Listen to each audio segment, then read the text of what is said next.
Robert Needham was the kind of man who made neighbors jealous. Melissa was stunning, the girls were angelic, and their house looked like a magazine spread. But behind that perfect picture, Robert was hiding a secret so dark it would shatter everything. When Melissa filed for divorce and threatened to expose his lies, Robert didn't just panic. He plotted. What followed wasn't a breakdown. It was a blueprint for murder. And by the time the truth surfaced, 3 innocent lives were gone, and the man everyone admired had become the monster no one saw coming. The Crime Scene presents a new page of crime, a new mystery, a new shock case. Robert Needham had the kind of life folks envy from the outside. Big house with a wraparound porch, 2 shiny SUVs in the driveway, and a wife who looked like she stepped out of a magazine.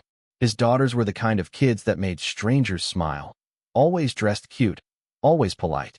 The whole setup screamed American dream. But behind that polished front door, things were rotting fast. Robert wasn't just a stressed-out dad. He was a man living a double life. His construction business was bleeding cash, and he was neck-deep in gambling debts. Atlantic City had him hooked like a junkie. He owed money to people who didn't send reminders. They sent threats. To keep up appearances, he started cooking the books, dodging taxes, and pawning off family heirlooms. Melissa, his wife, started noticing things. Jewelry missing. Credit cards maxed. Late-night phone calls that ended when she walked in the room. Neighbors thought they were the golden couple, but Melissa was done playing house. She'd started documenting everything: bank statements, shady receipts, even screenshots of Robert's burner phone texts. She was gearing up to leave, take the girls, and blow the whole thing wide open. Robert knew it, and that's when his mask started slipping. He got paranoid, started installing cameras inside the house, tracking Melissa's movements, even checking the girls' tablets for messages. He wasn't trying to fix things. He was trying to control the fallout. The pressure was building like a boiler with no release valve. Every smile at the dinner table was forced. Every hug was a performance. Robert wasn't living. He was calculating. And then came the tipping point. A bounced mortgage payment. A call from a loan shark.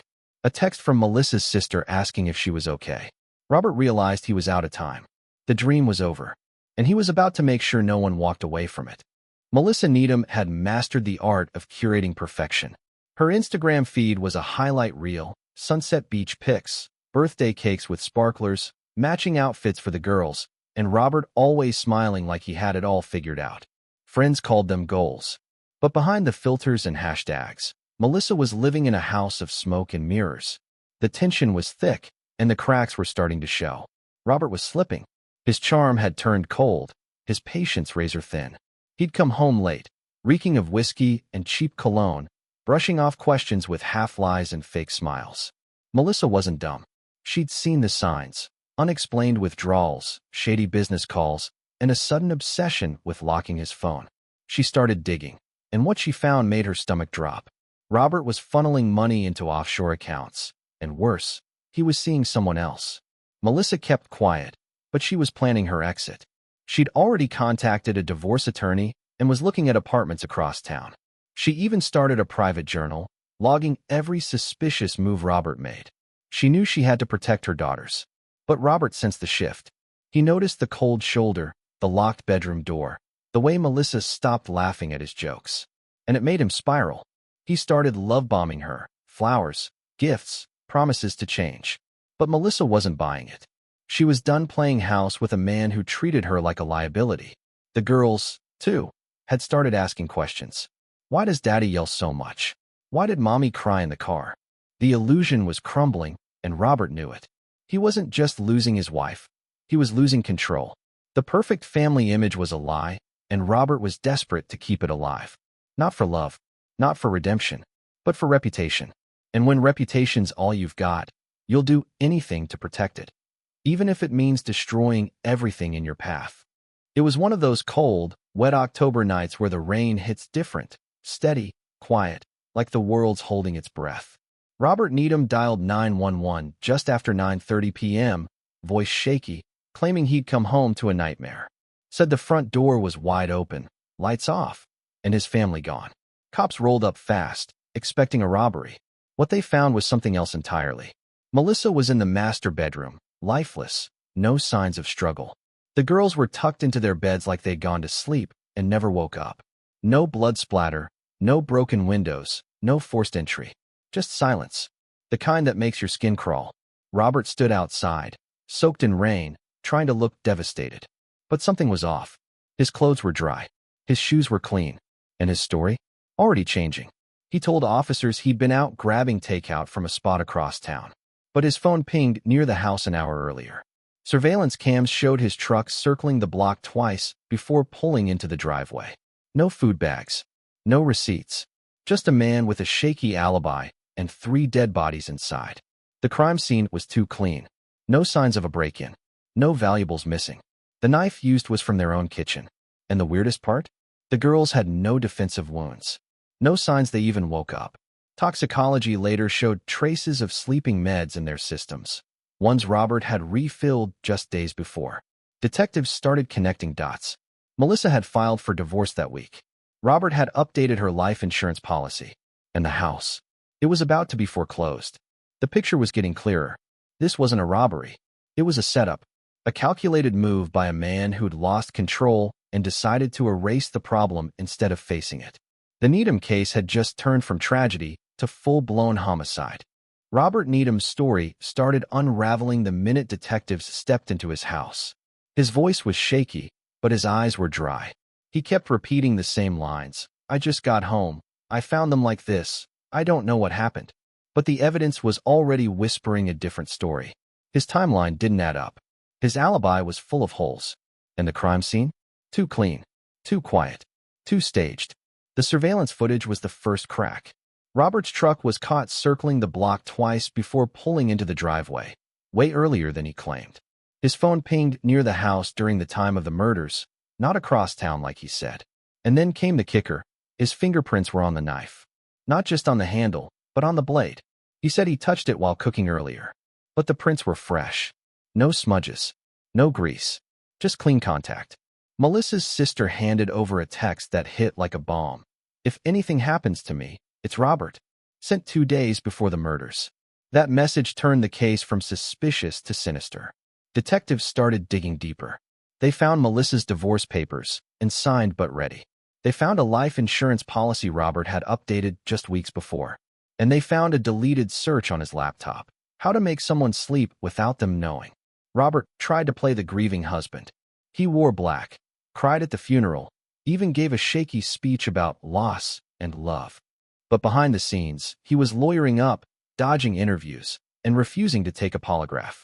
The media caught wind, and the headlines exploded. Family man or killer? Suburban nightmare. The Needham case. Lies, death, and deceit.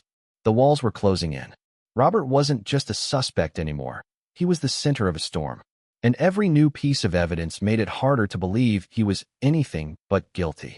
The case cracked wide open when detectives traced Robert's late-night calls to a burner phone registered under a fake name.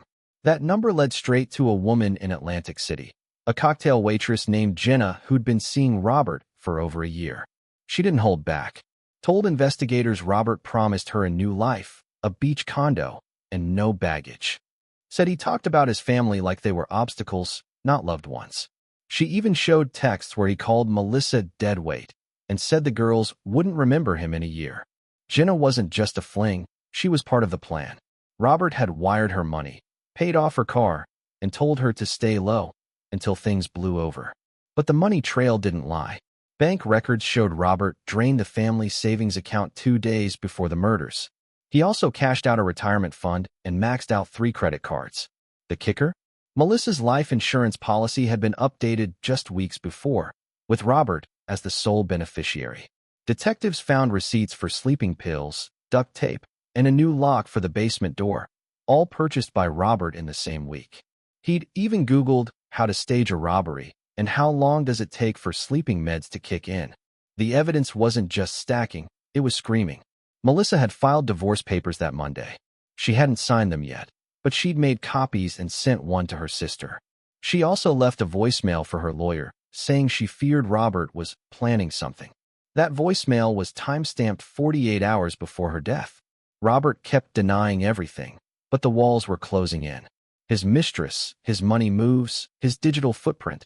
They all told the same story. This wasn't a crime of passion. It was a blueprint. A cold, calculated takedown of the people who stood in the way of his twisted version of freedom. The courtroom was packed with reporters, true crime junkies, and locals who once called Robert Needham a friend. The trial kicked off with a bang. Prosecutors came in swinging, laying out a timeline so tight it felt like a noose.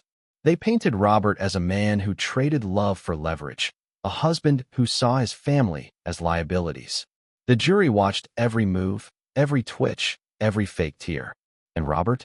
He played the part, dressed sharp, eyes hollow, trying to look like a man broken by grief instead of guilt. The prosecution dropped bomb after bomb. Surveillance footage, GPS data, financial records, and the mistress's testimony. They showed how Robert had planned the murders down to the minute, drugging his daughters so they wouldn't wake up, using a kitchen knife to avoid suspicion, and staging the scene to look like a robbery gone wrong. But the details didn't lie. No forced entry, no missing items, just a man with motive, means, and opportunity. His defense team tried to spin it. Said Robert was being framed, that the evidence was circumstantial, that grief makes people act weird. They brought in character witnesses, old friends, co-workers, even a pastor. But none of it stuck. The jury wasn't buying the act. They saw through the polished suit and crocodile tears. They saw a man who'd gambled away his life and tried to cash out by killing the ones who loved him most. After 3 weeks of testimony, the verdict came down like thunder. Guilty on all counts: first-degree murder, fraud, obstruction. The judge didn't flinch. Life without parole. No appeals. No second chances. Robert didn't react. Just stared ahead like the world had gone silent. The trial was over, but the story was far from done. The Needham name was now etched into the annals of American horror, a cautionary tale of greed, betrayal, and the monster behind the mask. Robert Needham now sits behind bars in a max security prison, stripped of the life he once flaunted. No more tailored suits, no more backyard BBQs, no more curated family photos. Just concrete walls, steel bars, and a number stitched into his uniform. He still claims he was framed, spinning stories to anyone who'll listen. But nobody's buying it. The evidence was airtight, the motive crystal clear, and the damage irreversible. The Needham house was bulldozed 6 months after the trial. Locals said it felt cursed, too quiet, too heavy. The lot sits empty now, weeds creeping through the cracks, like the earth itself wants to forget. But every October, whispers start up again. Some say they hear footsteps on the pavement late at night. Others swear they've seen 2 little girls standing by the mailbox, dressed in white, staring at nothing. Urban legend? Maybe. But the story stuck. Melissa's sister started a foundation in her name, helping women escape abusive marriages. She never speaks Robert's name. Says he doesn't deserve it. The girls' school planted a memorial garden, roses, daisies, and a plaque that reads "Forever Loved." Teachers still tear up when they walk past it. The community moved on, but the scars run deep.